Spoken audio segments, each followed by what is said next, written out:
Hello and welcome to Daddy Issues, the podcast where we look at father and son relationships through popular culture. My name is Dominic Archer and with me always is David Bryan. David, how are you today? My name is David Bryan. I'm very good, thank you, Dom. How are you? Good. I've been better. No, I'm fine. I'm really grateful to be talking to you today because it is miserable here. It is a miserable, foggy, boring day. That is terrible news.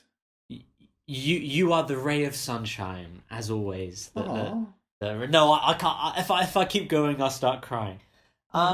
Today we're going to be talking about the movie that I didn't want to talk about. I didn't want to talk about this movie, Dave, because although true, it does feature a strong father-son relationship.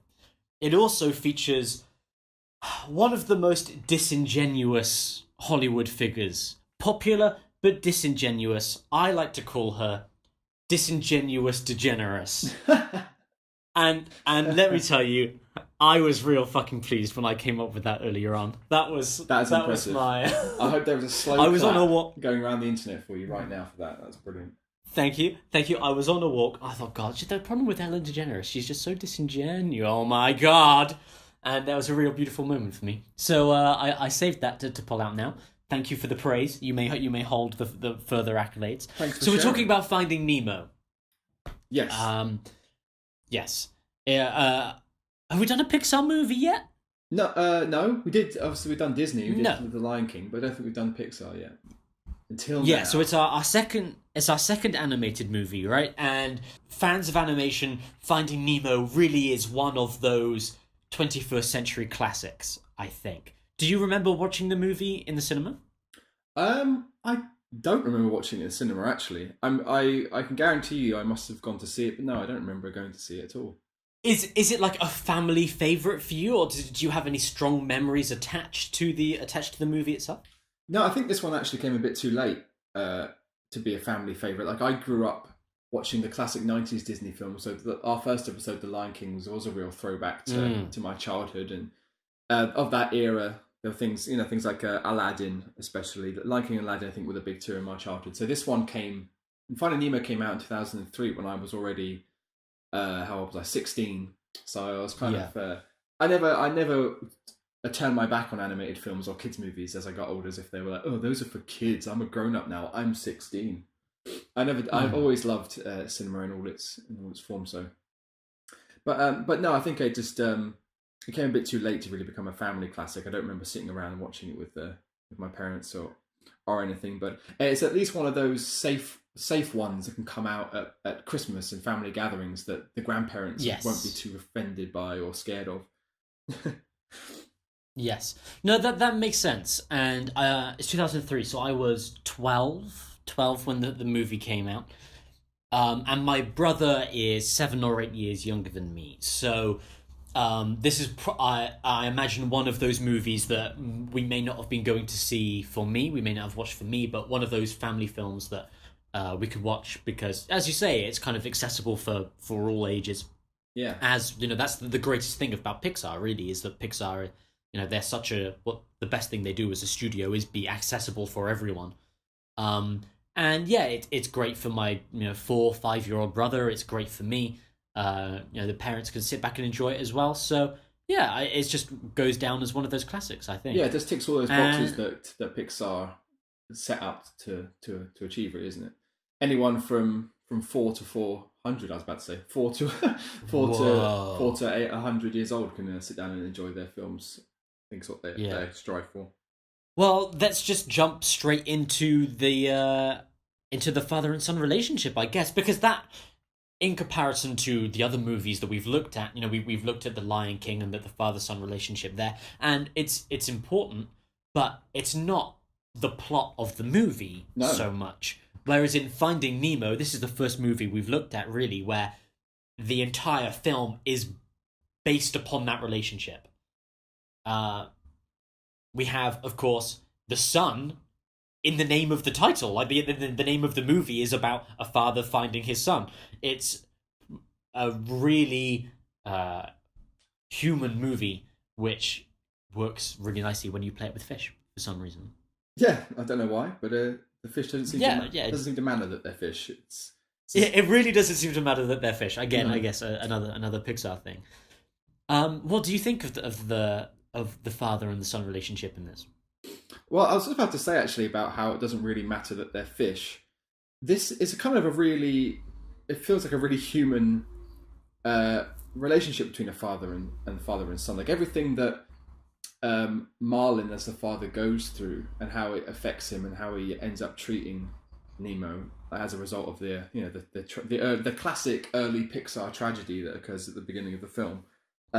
You understand it, like that makes perfect sense. Of course he'd be like overly protective after this horrible thing happened to his wife and his partner and all their other eggs. Obviously Nemo's the only surviving egg following the attack from that barracuda or whatever it was at the beginning of the film. So it makes perfect sense that Marlin would be a little bit overbearing and overprotective but then what I quite like about it is it's not very two-dimensional. It's not he's overbearing, therefore he has to be strict and mean and show no form of affection or love. Because there's in that scene, the first scene that occurs after that early tragedy when Nemo is now grown up and is a little fishy of his own, and Marlin's taken him to school for the first time. He's still trying to be fairly playful, and he's still allowing Nemo out, and because it'd be very easy for them to be like, Nemo's never allowed to leave the anemone because of what happened before, which would just be a bit too on the nose, a bit too strict. So I like how Pixar give him a little bit of leeway, a bit of humanity, and Marlin is a bit more of a believable character instead of just a two-dimensional cardboard cutout of a bereaved father, which I think is really cool. And that kind of perpetuates throughout the whole film, I think, these real believable reactions to things. Which I don't know if you remember when we were at university, we watched this film because one of our lecturers his name was John Bryce, and he maintained that Finding Nemo was the most perfect film ever made for a number of reasons. I think mostly because it fell into his own unique story structure that he came up with on his own. He was like, Nemo fits this perfectly, therefore it is the perfect film. But as much as we all disagreed with him, it is a good film. And I think this relationship is a good one, and I enjoyed watching it again. Like it's one of these films that you can come back to, and it can still be affecting even after so many viewings.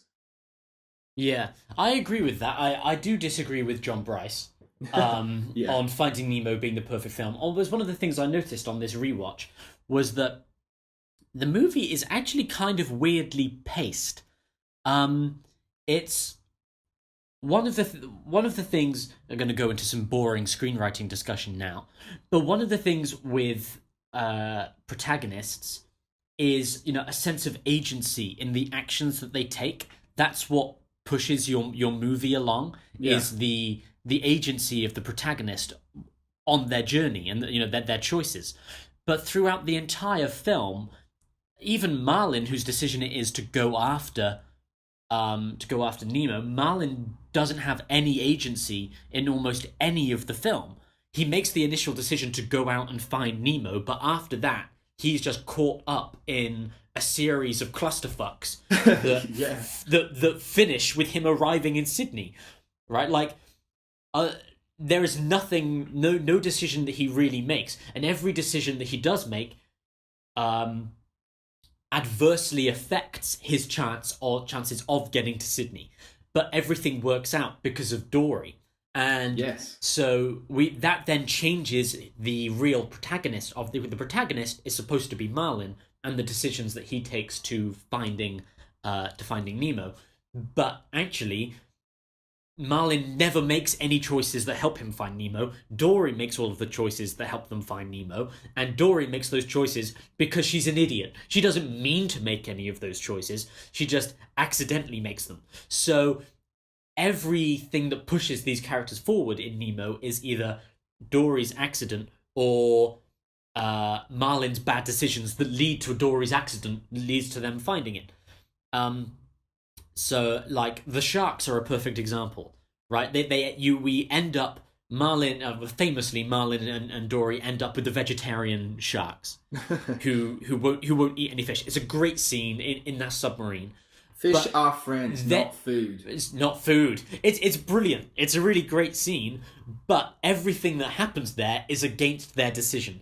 That decision then leads into them escaping the submarine as the minefield explodes, and they get the goggles that tell them where to go. But then after they do that, the goggles sink to the bottom of the ocean floor. So they go down to the ocean floor to get it, because they have to, and then they see the big scary fish, and then that leads them away. Then you've got like the jellyfish which sting them. They're rescued by the turtles.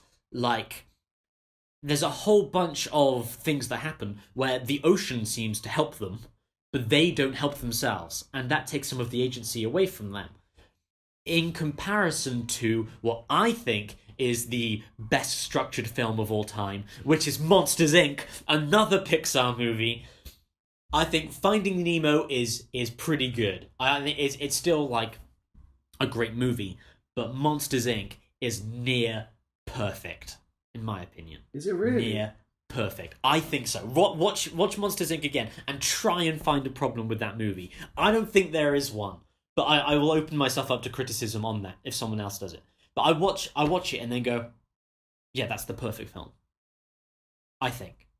That's interesting. But that's taking... It's a bit of a tangent, but I'm looking forward to... I'm going to sit down and watch that again, actually, and see if I can spot anything. Definitely do. Anyway, we'll do a separate... Because it's kind of it's a father-daughter movie, almost, so maybe we can pick up... Yeah, surrogate fathers. We can pick up on... Yeah, we can pick up on that on a separate one. But yes, Finding Nemo. So, the basic plot is... we have... As you were saying, we have the overprotective father who... That moment, as you were saying, where he is playing with Nemo at the beginning is akin to what we described with the Mufasa-Simba discipline scene. Right? That moment of discipline where in The Lion King where Mufasa plays with Simba highlights the joy of their father and son relationship before Mufasa is killed. And we get that again in this one where, yes, Marlin is paranoid, but he loves his son and is happy with his son. And we see them playing around. And that's a really important scene because it's really the only one in the movie where they are happy together until the end of the movie. So we do rely upon that moment of happiness at the very beginning to carry their relationship through the entire film. And it does a really good job of setting that up, I think. Yeah, that's a good point. Yeah, so Marlin... Oh, of course, the beginning of the film, it's Nemo's first day of school. So Marlin takes Nemo to school, and they see all of the other dads who are there.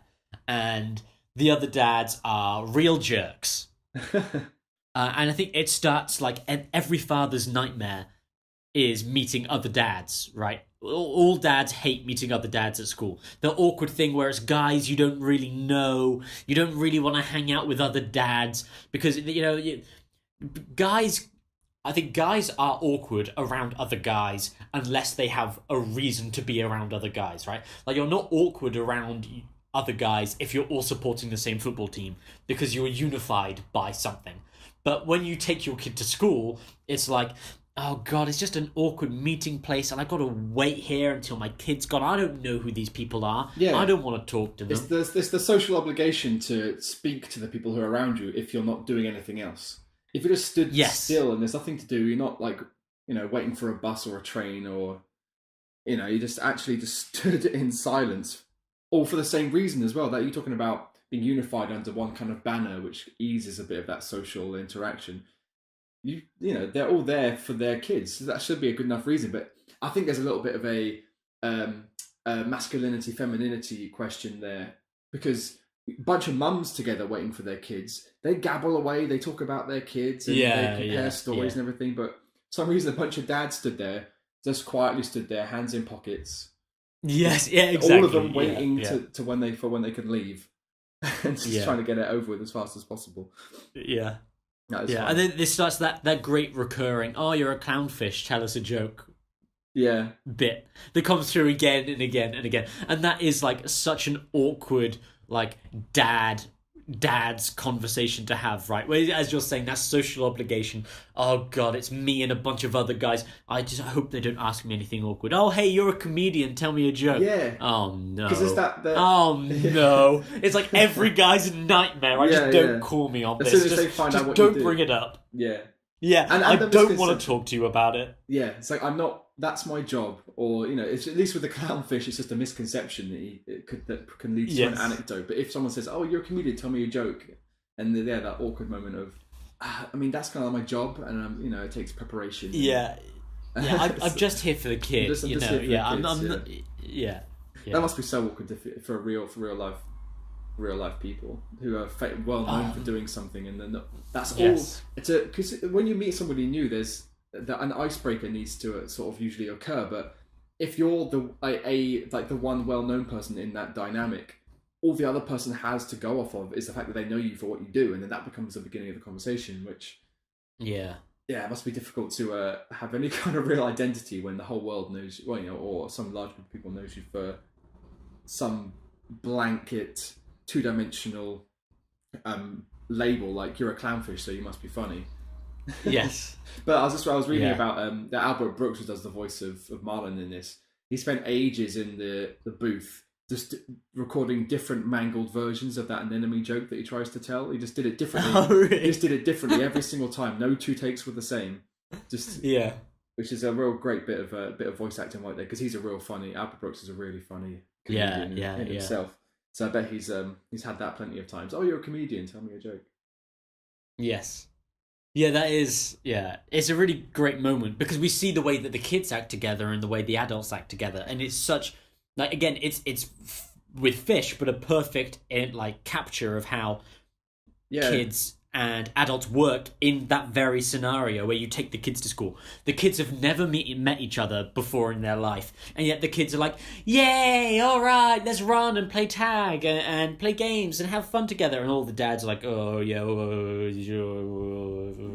that, right? Like, yeah, you get the sense with all the other dads that are already gathered there before Marlon arrives. They're probably all dads that at one point were strangers to each other and stood there quietly, and over time they've gradually evolved into one sentence conversations. Yes, it's just as dads do, and now they've got this new person trying. It's like excuse me.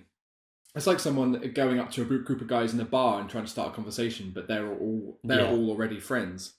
Or maybe they're watching a sports game on TV or whatever, and then someone comes over and tries to join in. There's this kind of tribal reaction amongst the guys. Yeah, group of what guys are you who doing? know each other. It's like, what are you doing? You're not part of our tribe. You can't just come over here and start talking to us. We don't know you. Yeah. Whereas that is very true. Guys are weird like that. They are. Where women are more likely to be like, oh, hey, you have the same interest as we do. Come and talk to us about it. No, yeah, exactly. Like if women are in a bar and there is one woman on her own, women are much more likely to be like, are you on your own? Do you want to come and have some drinks with us? Yeah. Whereas guys are like, that guy is on his own. There's probably a reason he's on his own. No, we don't want him over here. Or a guy comes to join you, it's like, what? So yeah, that is a weird masculinity thing for sure. Yeah. So Marlin is really nervous about Nemo going to school for his first day because he's very overprotective. His wife, as you were saying, his wife was killed by the barracuda. All of the other eggs were I assume, eaten by the barracuda. So Nemo is the only one that's left, and Nemo, of course, has the disability of the damaged fin. So Marlin is incredibly overprotective of him, and is unwilling to trust in Nemo's ability to take care of himself. Yeah. You can't do these things, Nemo. Yeah, which Nemo finds infuriating because he's a big boy now. I'm a big boy, Dad. I could do it myself. I could tie my own shoelaces. That kind of thing. And Marlin is unable to, just let him go to school. It's almost like he's waiting for something to put him off. It's like maybe he's come to the decision. Maybe it was probably a very difficult one to allow Nemo to have some kind of semblance of a normal life. Because he probably would have been more comfortable just keeping Nemo trapped in that anemone for the rest of his life, completely safe, but not ever living. So that's interesting how his arc you're talking about Marlin's agency in the film, and in terms of the plot of the movie being Marlin has to try and find Nemo. Um, yeah, he has no agency in that story, but in terms of his personal arc, he kind of starts it on his own. Like there's something missing there between. Obviously, it jumps between him finding that one last damaged egg and then Nemo going for his first day of school. So, in that interim, there probably was plenty of conversations Marlin had with himself, saying, "No, he's never leaving me. I'm never leaving his side. I'm going to protect him forever, and it's the only way we can ever be safe." But he's come to a decision at some point along in that time to go, I need to let him try and have a life of his own and do normal kid things and have some sort of childhood.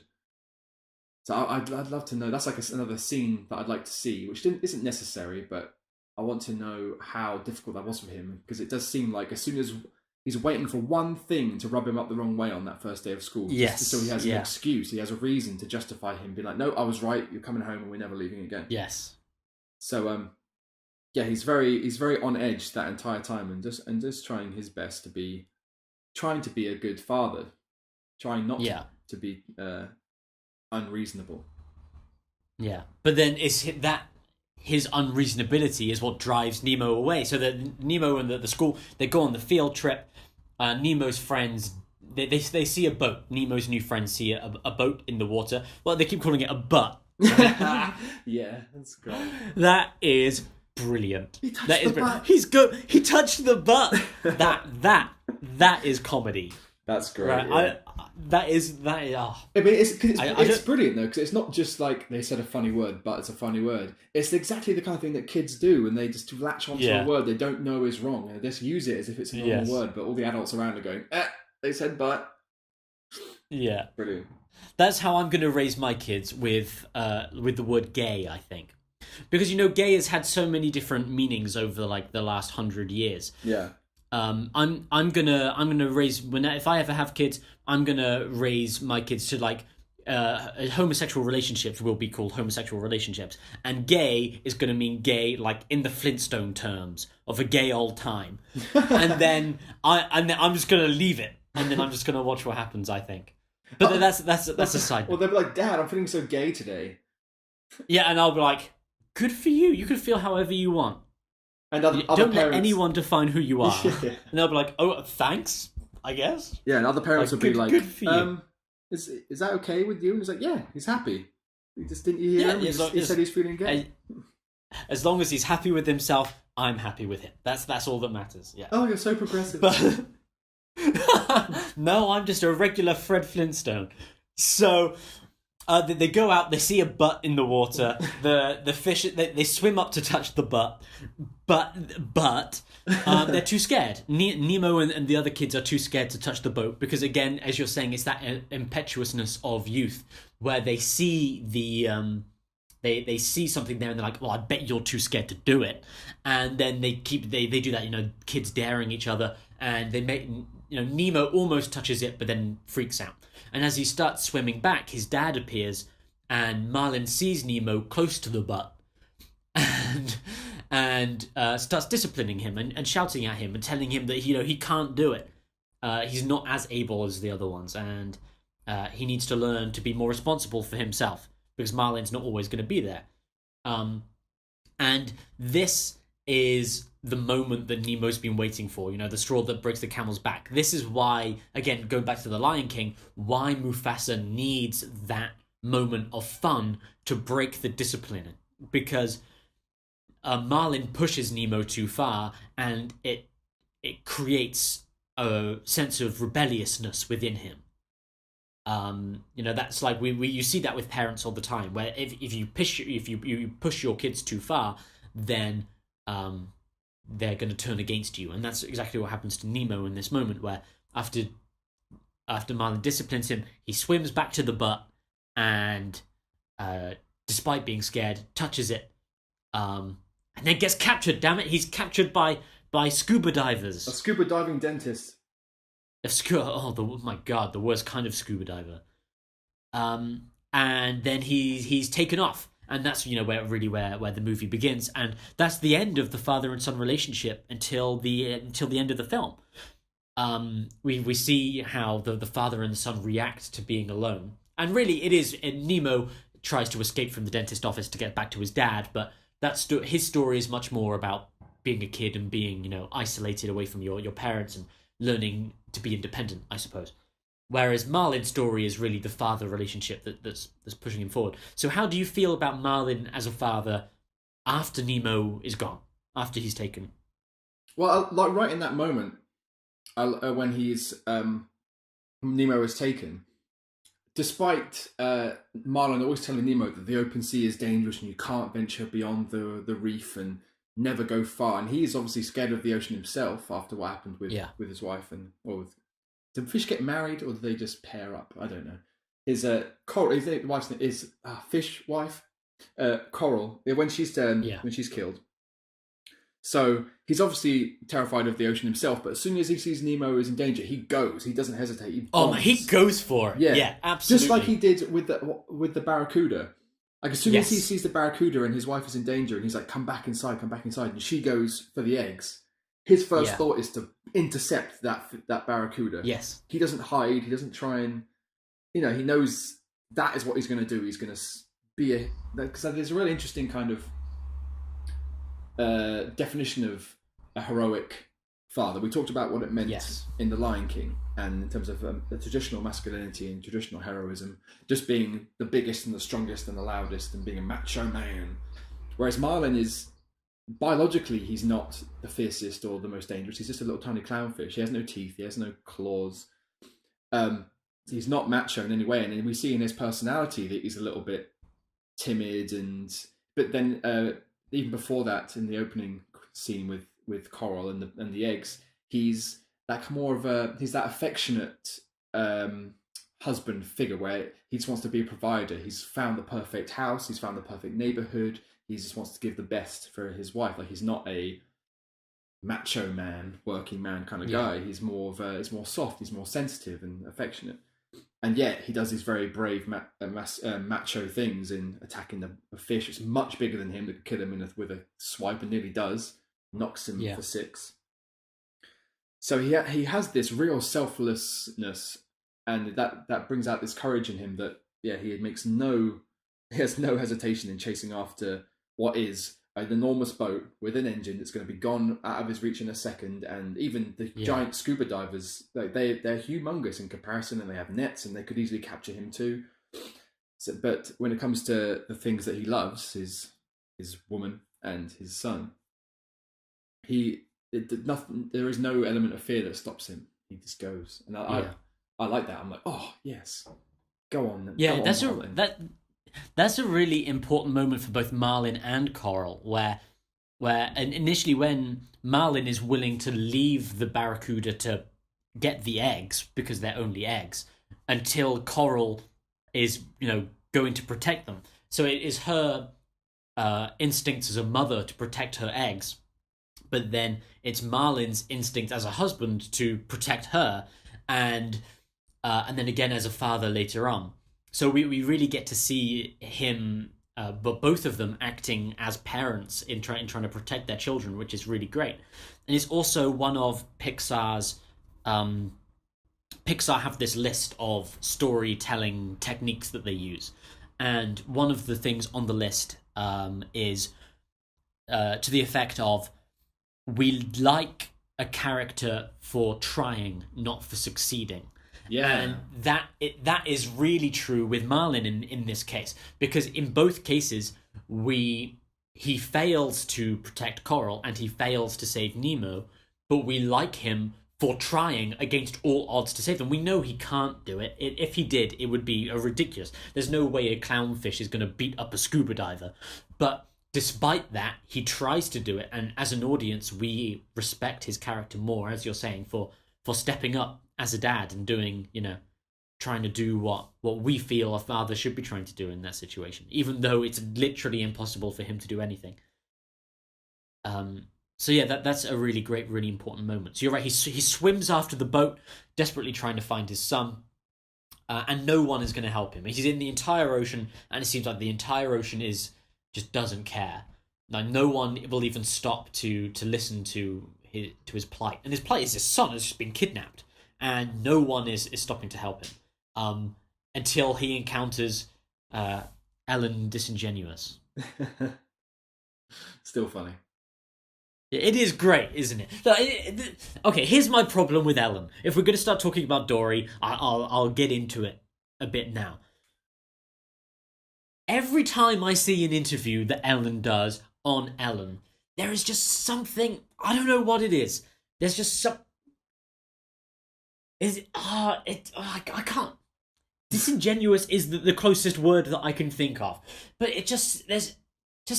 she just seems to be mocking the people that she's there with. It feels like she's always talking down to the people that she has on there.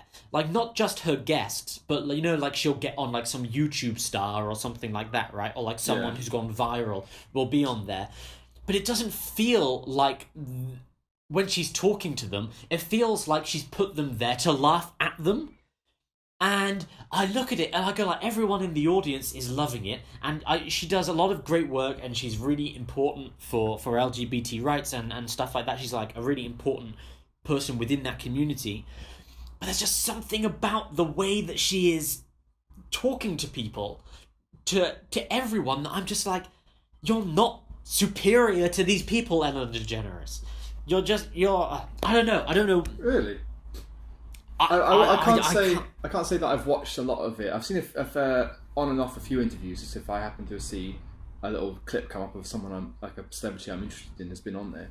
But the more recent ones I've seen, I get where you're coming from. There is a little bit of something off about her, but I always thought it was like, it seems to me that she's bored.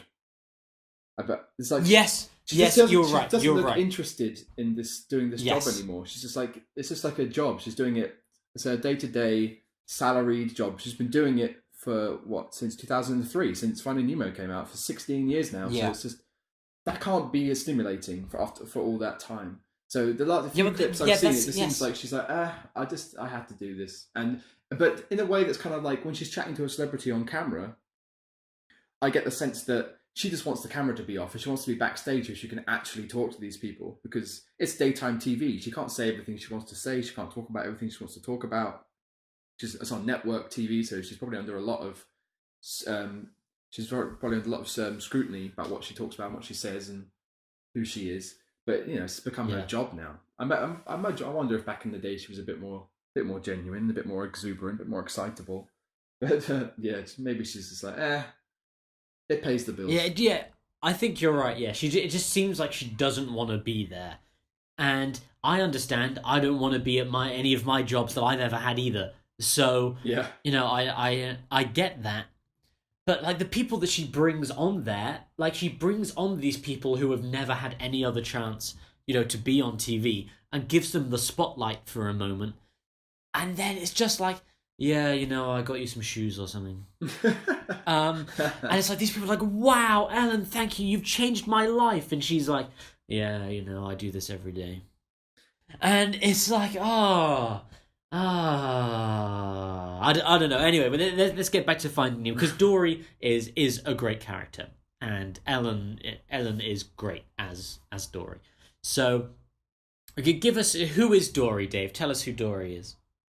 Well, that's the thing. That's an interesting question. She's an enigma, and part of it is because you know, we meet her at one point in the story. She's not a protagonist. We don't get much backstory into her until the sequel, which, by the way, I haven't seen. Have you seen Finding Dory? No. Me neither.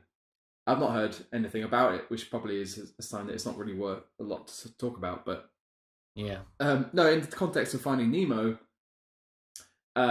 she is a amnesiac blue fish, which leads to lots of hijinks, but also it's this running gag about how she can never remember where she is or what's going on.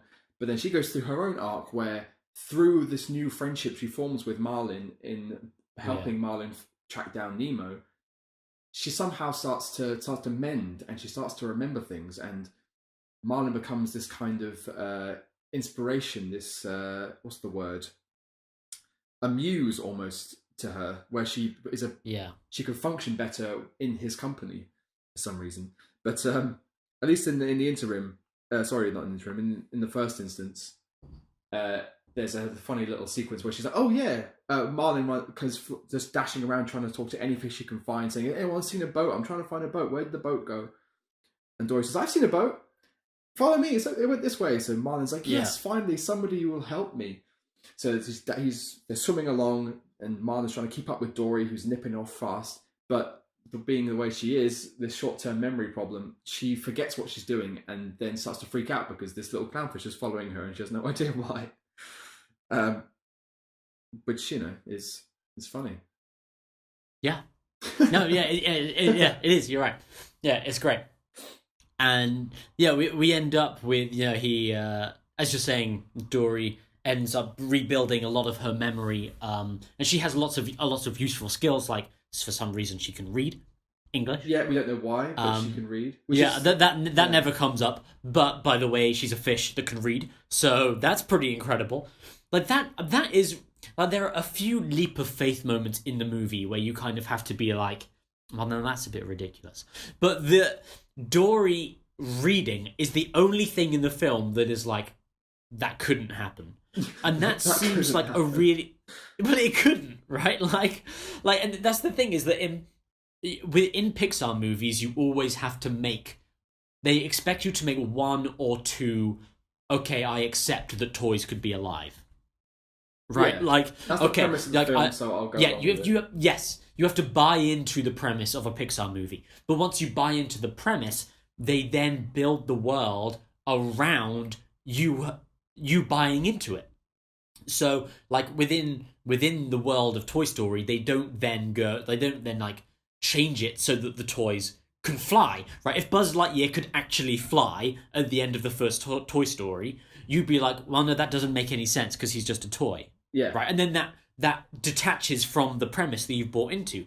Dory being able to read detaches from the premise of, okay, he's a fish and he's lost, because we like the fact that they're just fish and he's tiny and he's weak. But then Dory being able to read is like, wait, what? Yeah, because with all animated films where the cast are all animals, you accept they can speak.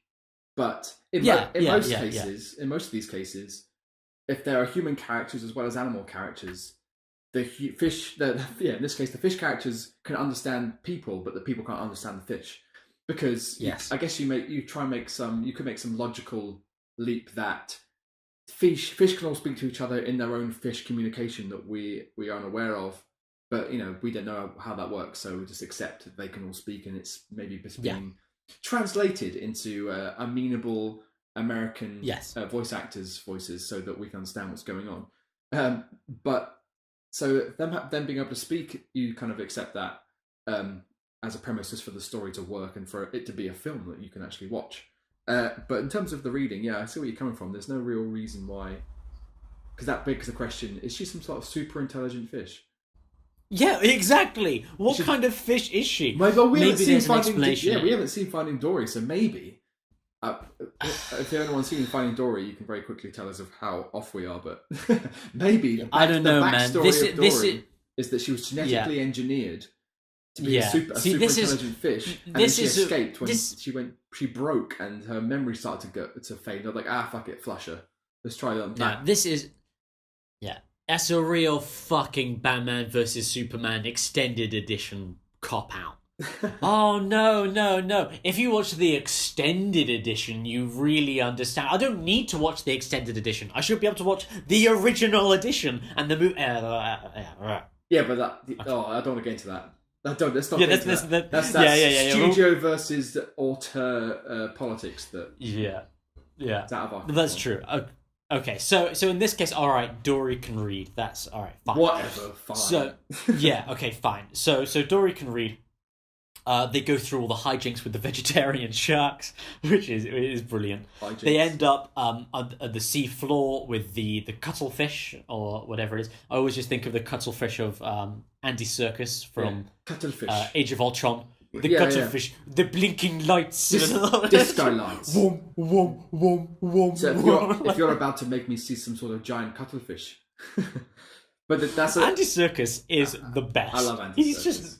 He's just the best guy ever in the world, I think. But no, it's an angler. Finding Nemo, it's an anglerfish. because it has. Oh, that, is it? Okay, thank you. It's like an angler, like a fisherman. It has that light to attract, like a what do they call it in fishing? A bait thing. I don't know. I've never fished. Yes. But, Yeah, I don't know fish. So yes, yeah, you're right. So they escape from that. They read the 42 Wallaby Way, and then that takes them off. And it's kind of a good mechanic. Like the Dory constantly remembers 42 Wallaby Way, Sydney. And because she's really saying it, it hammers it into her short-term memory. But then we also remember it as well. yeah, because we hear it over and over and over again. Yeah. And like people remember 42 Wallaby Way, Sydney, because Dory is saying it all the time. Like she uses a lot of repetition to try like just keep swimming and so on and so forth. That kind of and it builds a stronger connection between us and the character because we hear her say the same thing lots and lots of times, and that kind of somehow builds a connection between us. I don't really know why. Yeah, but if we remember what she's trying to remember, you kind of feel like we're helping. Yes. Yeah, yeah, that's true. That's very true. Yeah. Then they encounter some other fish, and Marlin's being a real jerk. And this is like his character flaw. One of the things that's kind of nice is that both Marlin and Nemo suffer from character flaws, where Nemo is far too impetuous and Marlin is far too reserved. But also, like as we know, the only thing that Marlin cares about is Nemo. He cares about nothing else. And even Dory, who is like dragged along through these sharks and these anglerfish and all of this stuff, like Marlin does not care about Dory, like until basically the end of the film. Yeah, that's true. And he's a real dick to Dory through the whole movie. So they encounter the another school, the moonfish, and the moonfish are like, "Hey, is this guy bothering you?" Yeah, that kind of bit, which is really good incidentally is the John Ratzenberger cameo that has to appear in every Pixar movie. In every Pixar film, yes. Yeah. That's a really nice moment as they're like trying to cheer Dory up and point them in the way of Sydney and all of that stuff. And even fish seem to know the Sydney Opera House. Yeah. Why not? Yeah, okay, sure. Yeah, sure. They point them in the right direction and they say, "Hey, when you come to the trench, go over. Oh no, go through, don't go over." Yeah. Right? Isn't that right? And then go through, don't go over. And Marlin's like, I'm pretty sure, Dory, if you look at the trench, the really dark, scary trench, that we should go over it. And Dory's like, oh, I don't know, Marlin, you should trust me on this. And Marlin's like, fuck you, Dory. Yeah, because Marlin must not have heard the moonfish say that, right? Doesn't he swim off before? Yes. And they say to Dory, by the way, out of earshot of Marlin. And so when they arrive at the trench, Dory's memory problem kicks in. She's like, I'm getting a weird feeling about this trench. I feel like I was supposed to do something. Yeah. But Martin's like, no, I'm the smart one. You're just an idiot. Yeah. And then they get stuck in the jellyfish, the swarm of jellyfish. Yeah. And terrifying. Yeah, and at this point, I guess that's kind of speaks to the structure of the movie. It's really great what happens next, because up until this point, my enjoyment of Marlin as a character has like rapidly decreased. Because at the beginning of the film, we like him because we like him as a husband. We like him as a father who tries to protect his son. We appreciate the journey that he's on. But the way that he's treating Dory, who is everyone's favorite character in the film, like, he's acting like a real jerk. And because he's acting like a jerk, we don't like him as much. And we start sympathizing less with him, even though he's the one who's actually finding Nemo. Yeah. And in everything that happens is all the negative things that happen is because of his negativity. I guess it's like his negativity manifests into all of these terrible things that happen. And after they exit the jellyfish, they wake up and oh man, thank God for the sea turtles in this movie. Yes, they are the best. They come at the exact right time as well in the because a lot of the dark stuff is happening. Like with Marlin being a jerk, and then the jellyfish thing happens, but then you get some kind of reprieve. You think, oh, he's found a way to get them out of it with the bouncing on the jelly on the top bits, and you're hoping they're going to get out of it, but then it doesn't. And Dory's hurt, and like you say, Dory's everyone's favorite character, so your heart sinks when you think that Dory might be in real trouble. And when all that seems to be going terribly, that leads straight. Then the very next scene, it cuts straight to Nemo's first attempt to do the filter in the tank in the dentist office, which goes wrong, and he nearly gets sucked into the choppy thing, and all the other fish put the little the vine up that tube to hoik him out, and you're like, man, things are not going well for either of these clownfish. Yeah. And that's when they drop the sea turtles in for some joy, some unbridled joy. Oh, man. Yeah. God, those sea turtles are awesome. Like, they are the best. And we get introduced to our second father-son combo. And that's really a really beautiful moment. I think I tear up 3 or 4 times in Finding Nemo, for sure. I think the first time I tear up is the beginning with Marlin and Coral, where Coral tries to protect the eggs and the barracuda kills her, and then Marlin is like, oh no, she's dead, and Nemo's the one that. That's a great tearing up moment. Then the second tearing up moment for me is watching Crush and Squirt, the father-son turtle combo. Yeah, and I tear up watching it. I'm so happy watching these sea turtles that I'm just there like, oh, it's so beautiful. He trusts his son so much, and their parenting is so relaxed. That's interesting. Why do you think that that affects you so much? In relation to your own life. Because I don't know. I don't know if I told you this off pod or not, but I was talking to my dad about this podcast and what we're doing it for and why. And he immediately was like, "Oh yeah, I did get what you mean." But his theory is that if any moment where you tear up because of a father-son thing in a movie, it's because you directly relate that to some event in your own life, either as a father or a son. I guess if you are a father, you can go either way. Whereas you and I, we're only sons, we're not fathers of our own, so we can only relate it in one direction. Yeah. Whereas my dad reckons if that happens to you, it's because you can directly relate that to your relationship with your father or your son. So with that in mind, is there a reason, do you think, that the turtles and their parenting style and how free and trustworthy they are affects you? I'm not sure. I think my relationship with my dad would be a little bit like that, where my dad was being very much willing to just let me figure things out for myself. And if I make a mistake, then I learn from that mistake. That's the whole point of making mistakes. Yes. Rather, instead of over-parenting, it's you let your child learn from their mistakes and then give them the support and advice they need afterwards, rather than trying to force them into making a decision from which they don't learn for themselves.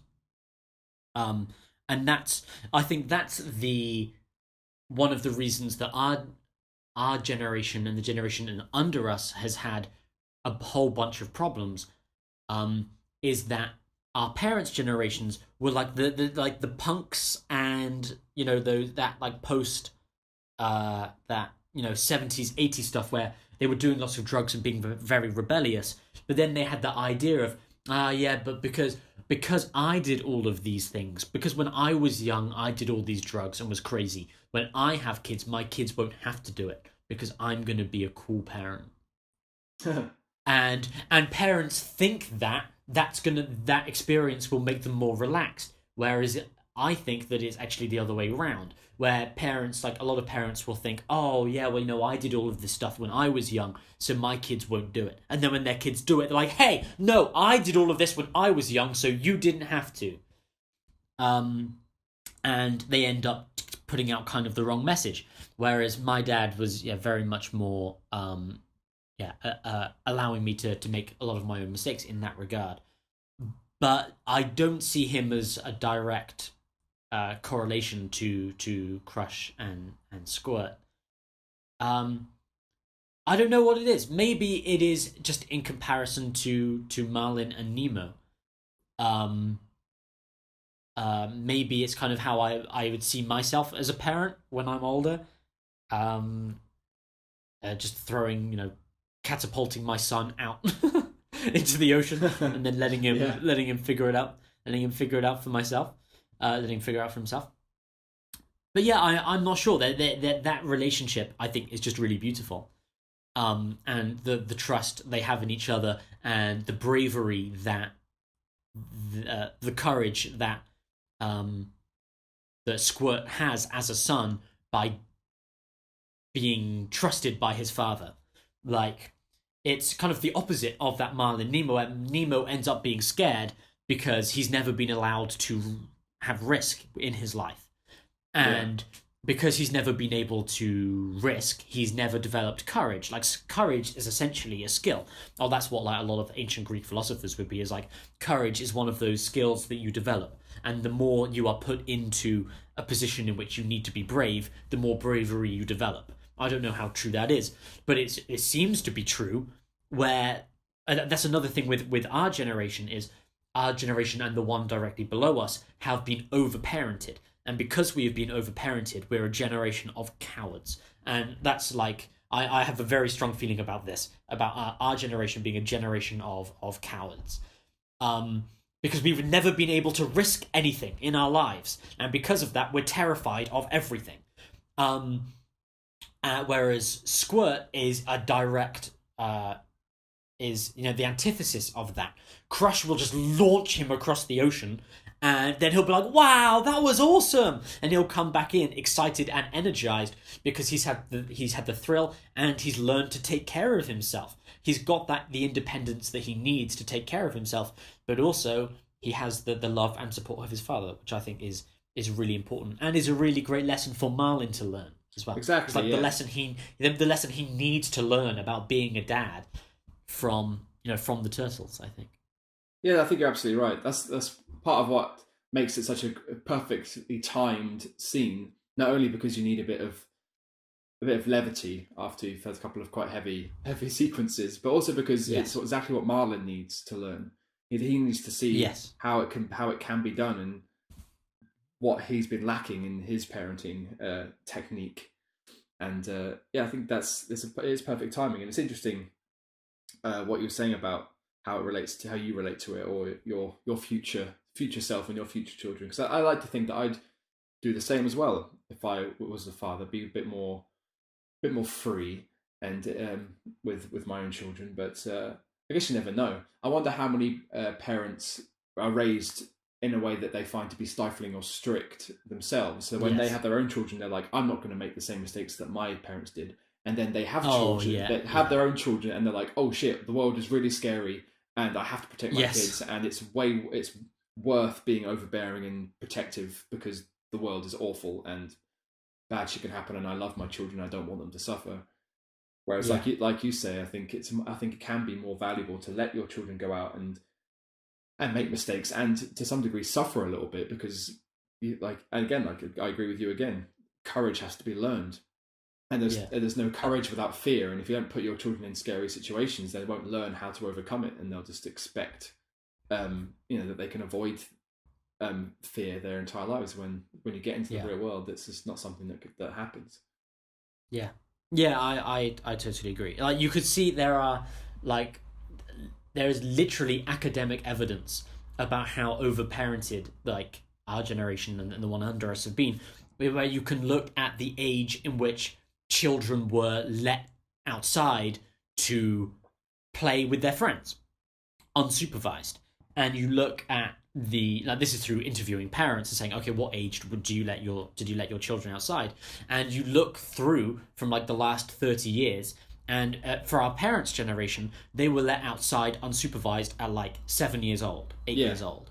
But now the idea these days of letting your 7-year-old child outside unsupervised is like unthinkable. Like, you could almost you can imagine the police turning up at your house being like, why aren't you supervising your kid? You're just letting them run around outside. What if someone was to take them or something? And it's like, you can't, like, at what age then is it appropriate to let your child experience the world? And that is kind of the Marlin versus Crush dilemma in this movie, is like, Marlin won't let his son out of the reef. He won't even let him outside of the house, as you were saying. And Crush is much more willing to trust the community that he exists within to you have if you only trust yourself, then your child will take on that fear of the community. But if you have a greater trust within the community, then it allows your children to develop bravery as they grow together. Yeah. And if you are constantly afraid of everyone who is not you and your spouse, then you're going to have weak children. I think. Exactly. And that's going to disseminate down. There's no doubt about that. Yes, yeah, and that I think so many of the problems that we see now, come from this fear that is built into us. Like we're essentially all Nemos without the end of Nemo. Yeah. Right. Like you. I think our generation and the one below us are like everyone is Nemo, and then the people who are Squirt are the ones who become really successful, and they're like, oh, I wonder why it is that that they became really successful. So anyway, the turtles come up. They're great. They like the movie. They're hilarious. They teach him an important lesson, and then they deliberately cause the next moment that makes me cry, which is when the news of Marlin's journey spreads across the ocean. Yeah. And it's like the turtles talk to the fish, and then the fish talk to the dolphins, and then the dolphins talk to blah blah blah blah blah blah blah blah. And like the entire ocean starts to hear about how this little clownfish is going to Sydney to get his son, and the news gets all the way to Nemo that his dad is coming, and that makes me cry like a motherfucker. That is one, like I differ from you, I think, slightly in that this film doesn't really cut into me much very often throughout. Maybe it's like we talked about The Lion King. Maybe it's because I watched it as a moody, disgruntled 16-year-old and not as an impressionable child or not as a emotionally developed adult. So it's in that middle area where I was just like was dead to the world. Nothing could affect me. But yeah. But there is that moment where Nigel the pelican is relaying the story back to Nemo, and because there's a bit earlier on in the tank with Nemo and Gil, Gil kind of becomes this sort of surrogate stepfather kind of figure while he's in the tank. He's the Willem Dafoe. Willem Dafoe, Gil. There's the scarred angelfish or whatever. He's great character. Great character, yeah. And it's I think the very first time they meet, Gil or straight away offers a dichotomy in father parenting styles to Marlin, in that instead of telling Nemo what he can't do, and you can't do this, Nemo, you can't do that, he just gives advice and he gives encouragement, and he goes, and when Nemo gets into trouble, I can't remember what happens, something happens, he panics in the tank, doesn't he? He gets sucked into the filter bit, into the tube. Yes. And everyone's like, oh my god, and Gil's like, no, stop, let him figure it out for himself. Yes. That's exactly the opposite of what Marlin would do. Marlin would be charging up there going, don't try and help, let me do it. Yeah. So, and after that, I think there's a conversation between Gil and Nemo where Gil says, "Do you miss your father? You're lucky to have somebody out there who's looking for you." No, that's after. No. Yeah. Yeah. It must be before, because Nemo's response is, "He's not looking for me. He's scared of the ocean." So at that point, Nemo's already but probably all this entire time, it's not even occurred to him that his dad is coming to get him, because all he knows about his father, because all he's ever been told is that the ocean is scary, you must never go out there.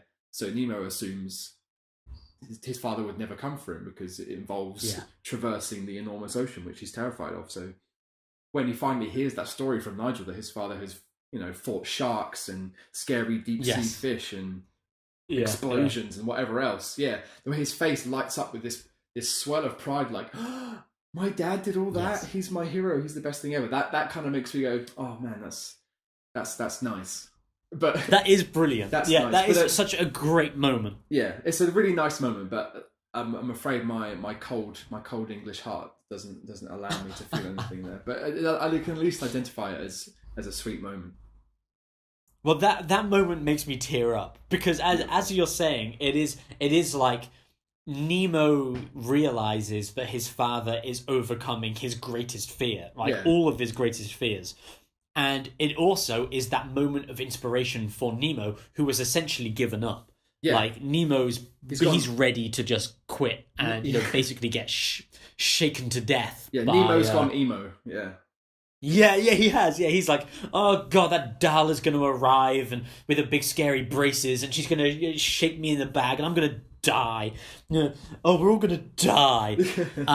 And then he hears the story of his dad, and he's like, overcoming impossible odds to go there just for him, and in knowing that his dad is willing to fight, it spurs in Nemo that same desire. Like father and son are united to see each other again. That's sweet. Yeah, and doesn't he immediately goes and does the filter thing again, doesn't he? He's like, right, if my dad can do it, so can I. Yeah, yeah, which is a really great, a really awesome moment. Okay, so then like a bunch of other stuff happens. We get the Marlin. They get stuck in the blue whale, and Marlin is a dick to Dory again. Oh, you can't speak whale, Dory. Blah blah blah blah blah. Of course she can, because Dory is a Mary Sue character. In this, Dory can do everything. I think she might be Fish Jesus. Then Phegeus. Then there's the important moment in the whale where Dory's trying to tell Marlin that they need to allow themselves to be swallowed. Oh, that's right. Let go. Like, yeah, Marlin's like, you can't speak whale. You don't understand what's going on. You're an idiot. I'm the sensible one. We need to struggle to survive always, because life is a struggle and everything's trying to kill us. And then that heightened moment of strain and tension where Dory's just looking up and saying, let go, and he says, you think you can do these things, but you can't, Nemo. And he realizes in himself that he's not changed. He's treating Dory the same way he treated his son, and the whole reason Nemo is gone is because of him and because of his overbearing attitude. Yes. And that's all right. I'll give it that. That is an important moment. Yeah, that is. Yeah, for sure. Yeah, and that's when he decides to literally let go, and I think also like metaphorically let go of his what do you want to call it? His high strung nature and his superiority over Dory, because it's when they get expelled from and jettisoned from the whale, and they're there. They're in Sydney at that point, aren't they? Yeah. And he's like, woohoo, hooray! And then he tries to speak whale, and by copying what Dory's doing, so he just finally accepts that he's not on his own. Then they get thrown onto the dock, right, with the seagulls and the mine. And then Nigel, the pelican, is like, if you want to live, hop into my mouth. That's a great moment. But there's this the moment just before that where doesn't he sees somebody struck. Is it a seagull or a pelican choking on something? Because they get, I can't remember now. Oh yeah. Another pelican tries to eat Dory, and Marlin, tries to eat them both. And Marlin's like punching him in the neck or something like that. Yeah. He's like, he wedges himself in his esophagus. He's like, no, I've come this far. I won't be stopped now. And he's like choking, and all these other pelicans are watching him like, oh, he's having a bit of trouble. And I'm just like, someone should probably help him. And they all just sit there. It's like, well, don't all get up at once. I love that. Yeah. But again, I don't know if this exists on the internet anyway, but I want to settle something, because everyone I've spoken to falls down on one side of this or the other. The seagulls, right? You've just said they're like, mine. I always thought they were saying mate, because they're Australian. Mate. And there was like a funny little nod to Australian. Well, to them being Australian. Yeah. So I always thought they were saying mate. You think they're saying mine. Yeah. Yes, I don't know which is true. Because the seagulls are like, they're just selfish, and all they think about is food. Right? So the idea is that everything they see is theirs, and that's how I perceive it. I totally get that. That makes perfect sense. But I always heard it as mate, and I just don't know which it is. I don't think I don't want to look it up either. I'd rather live in blissful ignorance. Yeah, well, they could just be a bunch of Aussie blokes, I guess. Yeah, exactly. So I'm not sure which it is. Yeah. But anyway, please carry on. Yeah. Okay, so Nigel, the pelican, takes them to the dentist office. Nemo has managed to escape from the tank, but has had to fake being killed to escape. And we get that moment where Marlin looks down at his son, who appears to be dead. And that's a heartbreaking moment. It is. He's upside down, After that whole bit where Yes. Darlo, the what's his face, the dentist grabs him out of the tank. He's like, Gil, no, help Yes. me! I don't want to go upside down. I don't want to go upside down. That bit gets me a Yeah. little bit. That real fear, and you get Yes. reminded that he's a child because the only way he can sort of articulate that experience of death is by the picture that's of Darla in the dentist's office with a dead fish in a bag upside down. Yeah. So it's like, I don't want to go upside down. She's the worst. She's the awful. worst. Like Sid Yeah. from Toy Story was bad, but I think Darla is worse. She is. Man, I would take Sid every day. At least Yeah. Sid is like misunderstood. Yeah. Like he's like a tortured soul. Whereas Darla is just a awful. monster. I love like the psycho music that plays every time she enters the room. Yeah. It's really great. So Marlin thinks that Nemo's dead, but actually he's not, and he remembers that all the pipes lead to the ocean. Yeah. So he's got himself to the pipe, and he escapes, and then Marlin gets that moment where he returns to the ocean and he thinks that Nemo's gone and all of it was for nothing. Yeah, that bit, that's heavy. That bit really actually is the one bit that really punches me in the gut, where he's just, it's not so much Marlin's reaction, because I find that he accepts it very quickly. Yes. It's like, oh, well, okay, that's that then. And off he just turns around and goes. But it's Dory's plea to him not to leave her. That, yes. Because the real terror and panic in her voice, and how she talks about like what we spoke about before, that around him she can remember things, and she's better, and she has a friendship, and she really values him, but he's just obviously completely destroyed and just wants to go. And it's her breakdown in that moment which really feels so real. And it does. I find that quite cutting. Yeah, it's like, it's a really genuine moment.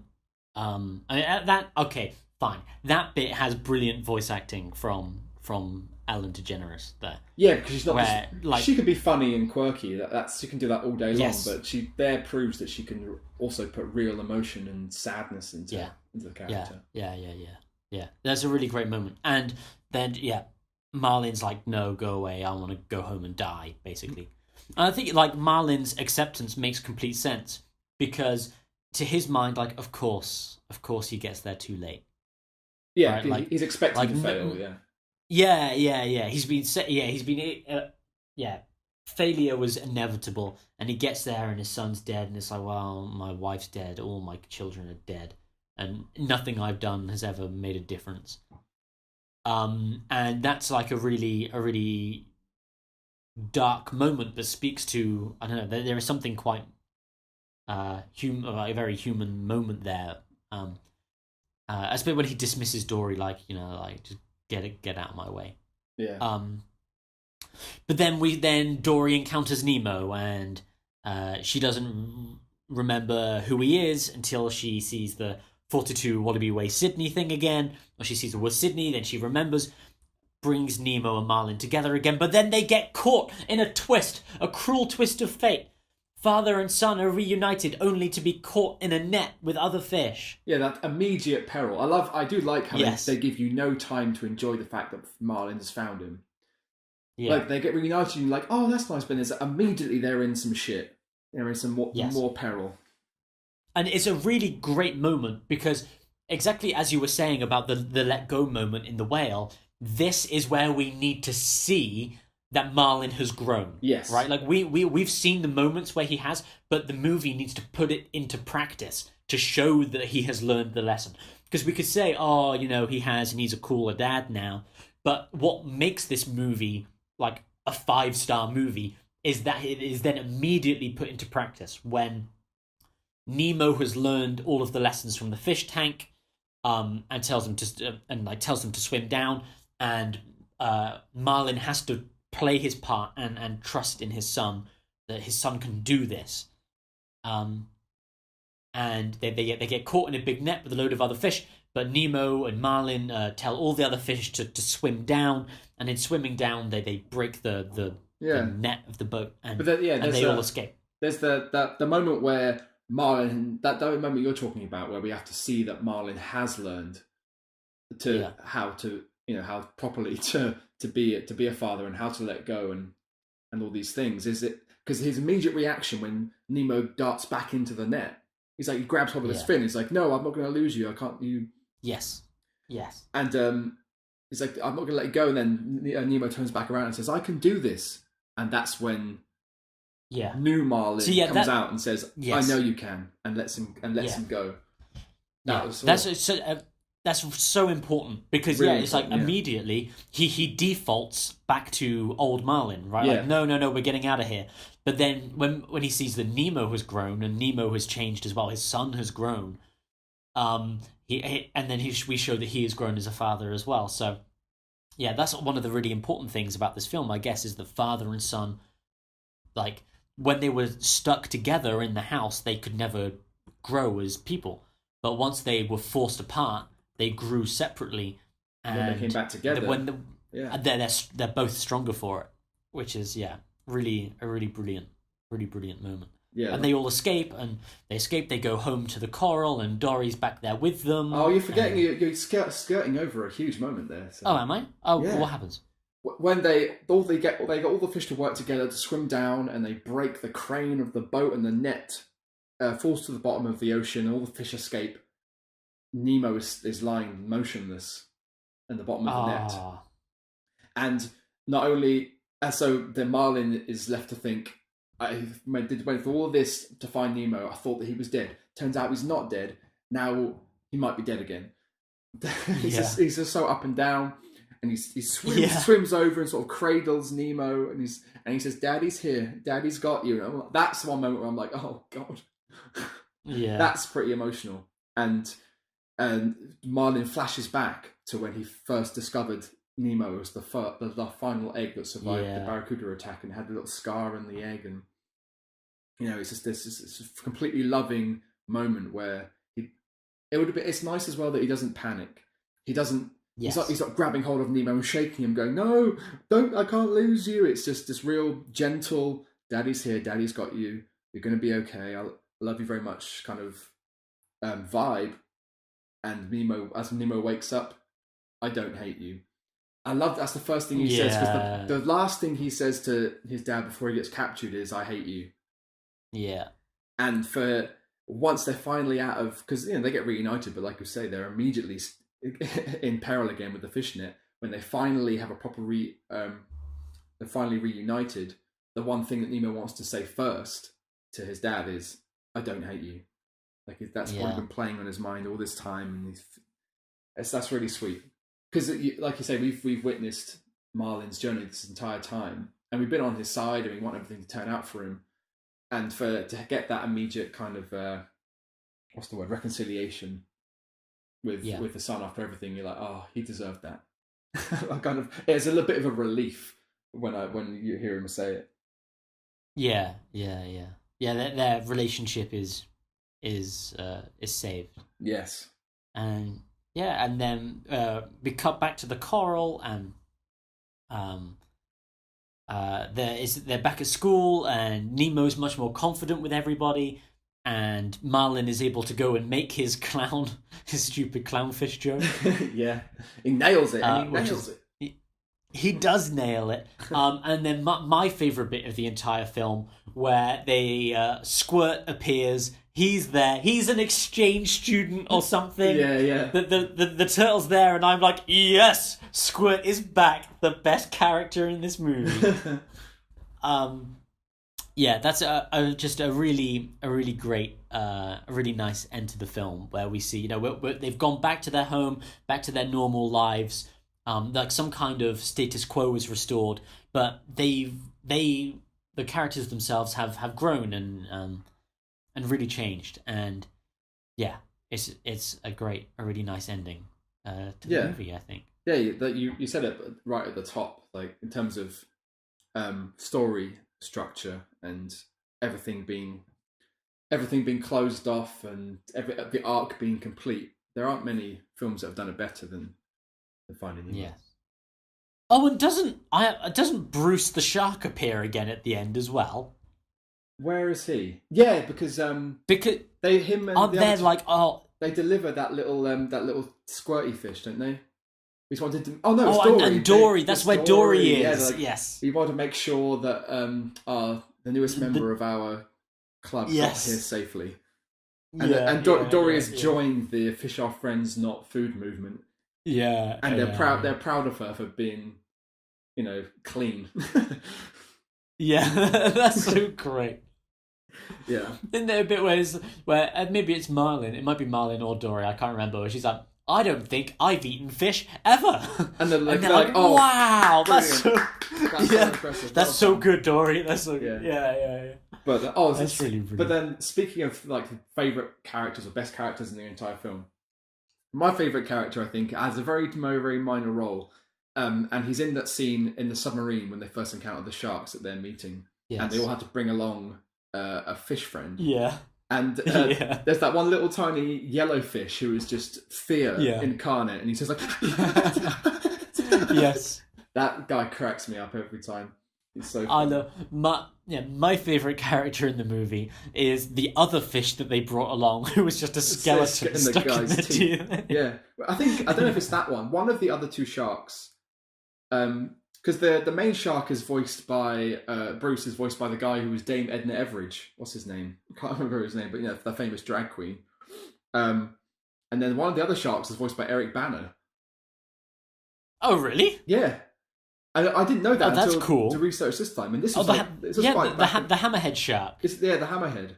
Because awesome. Eric Bana wasn't big news then. Like his breakout Australian film Chopper was only in 2000. So what's that? That's Black Hawk Down in 2001, and then 2003. Yes. Finding Nemo and Hulk. So he was. Oh, brilliant! If he did that now, he'd probably get paid 10 times as much. He'd probably quite a modest wage for that job. Yes. But that's a really great scene. A really great scene in a really good movie. Agreed. Yeah. Okay. Well, do you have anything else to add? Oh, that was quite tuneful, wasn't it? That's nice. No, not really. I always end up looking at things like the cast and people, especially if you look back at films in like the late 90s, early 2000s, because so many actors who have come on to be much bigger and better kind of got their start around that sort of era. So it's cool to see Eric Bana back there, and I know Andrew Stanton, one of the directors, he did the voice of Crush, the turtle. Yes, which I love that they do that sometimes. Even like Alison Janney from The West Wing, and like Oscar winner and everything now. Love Alison Janney. She plays the starfish in the aquarium. She's great. Which is great. Like, she would have been starring in The West Wing around this time as well. But she's just an incredible actress. Yeah, I love Jeffrey Rush as Nigel as well. I was reading that in order to make the sound right when he was trying to speak with the fish in his mouth, he recorded it by holding onto his tongue and pulling it out of his mouth and then trying to speak. That's pretty cool. I didn't realise that Crush, the awesome best character in the movie, but Crush and Squirt are the two sea turtles are the best characters.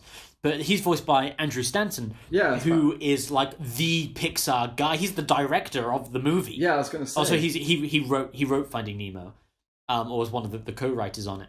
Yeah. And he directed John Carter of Mars and like other big Disney things as well. Yeah, he went off to do like live action stuff, didn't he? But but he's a writer on Nemo, on Toy Story, on Monsters Inc. Like he's the guy, he's the dude. Yeah. So WALL-E as well. He directed WALL-E, which is another great one. Man, that is great. WALL-E. Unfortunately, WALL-E doesn't have a dad. Otherwise, we would be hopping straight onto WALL-E. We would, and another impression to do my spot-on WALL-E impression. That was brilliant. Was it alright? Did you like it? Thanks. I didn't even realize it was you. I thought, holy shit! When did WALL-E get here? That was what I thought. Okay, well, if we're gonna round up our time with Finding Nemo, thank you very much for listening, Dave. If people want to get in touch with you, where can they reach you? If you feel so inclined, I suppose I'm on Twitter at @LDaveMachine. That's ELDAVE Machine. And I'm also on the Instagrams at Crackety Brian. Which, if you can tell me what that's a reference to, then you'll get bonus friends points, and maybe I will. I can't. You can't? Well, I'm never going to tell you. No. God damn it! It's a trade secret. Okay, I that will annoy me for about 20 seconds until I forget. I have no social media, so there is no way to reach me except for to like, subscribe, leave a comment down below. If you have any problems with my discussions on and feelings about Ellen DeGeneres, then definitely let us know down below. That would be great.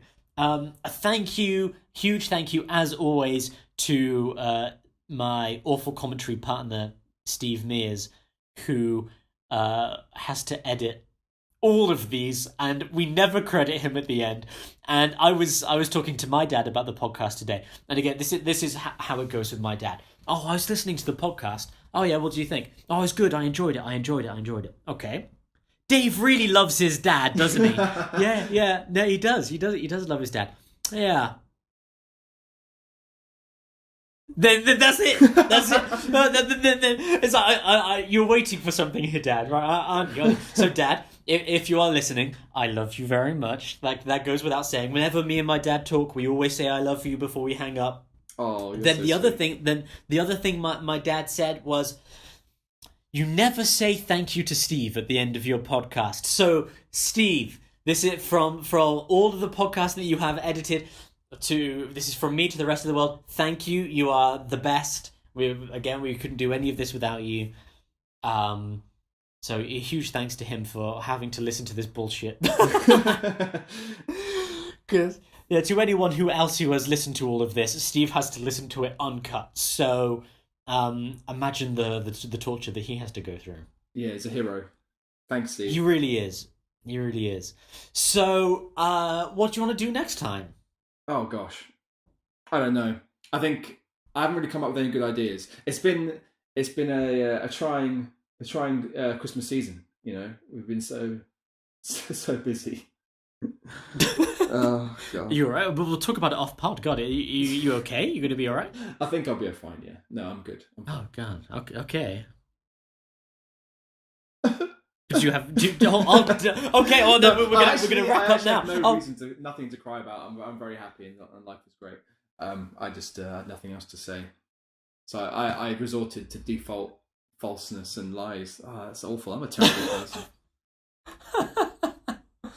Well, I don't want to go on do another animated one because sometime in the future I want to sit down with The Incredibles and The Incredibles 2 and tear that apart. Because I think that's a really nice one to do for daddy issues. But I don't want to jump straight into that. I don't want to jump into another superhero movie. There's got to be something, right? Well, maybe anyone has any suggestions, leave a comment and we can peruse your ideas. Perfect. Yeah, tell us what you would like us to watch that has something to do with father and sons. If anyone says, I would like you to watch and review hardcore pornography. No, we shall not do that and tell you about it. Maybe we shall do it, but we shall not tell you about it. So any suggestions other than hardcore pornography? It could be movies, TV shows, books, comics, anything that has that strong father-son relationship that maybe makes you tear up. Let us know in the comments below, and we'll be sure to get onto it.